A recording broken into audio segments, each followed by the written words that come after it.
Hey everyone, welcome back. If your Windows 11 PC is stuck on update and restart or it's just not working, don't worry, we've got you covered. In this video, we'll walk you through the best fixes to resolve the issue and get your system updating smoothly again.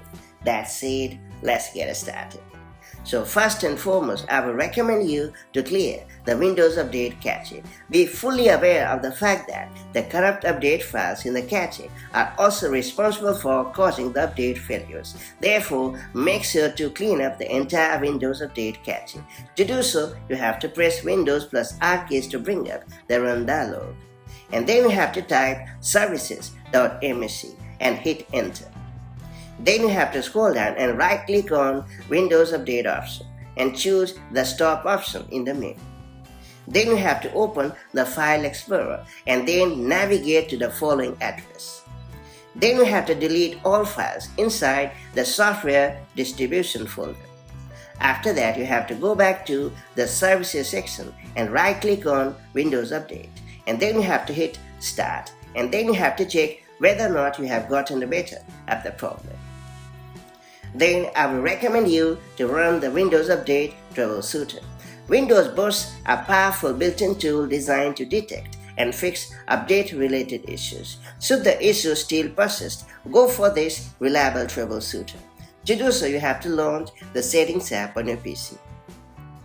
And then you have to click on the System tab located in the left sidebar.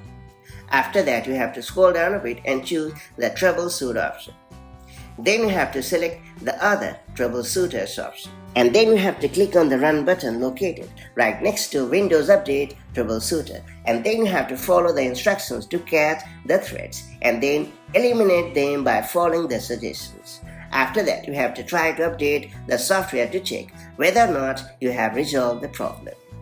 Make sure your device is connected to a strong and stable internet connection. If your Wi-Fi is slow, try to turn it off and back on to fix the sluggish network. Furthermore, make sure your PC has enough space to accommodate the latest update. If your device is cluttered for space, make sure to clean up the clutter by wiping out all the useless apps and files. And that's pretty much it. So, these are the best tips and tricks through which you'll be able to fix Windows 11 update and restart not working problem. Hopefully, you have gotten the better of the problem. If you found this video helpful, make sure to like and share it and do subscribe for more such handy Windows tips and tricks. I'll catch you up in the next one. Take care. Bye-bye.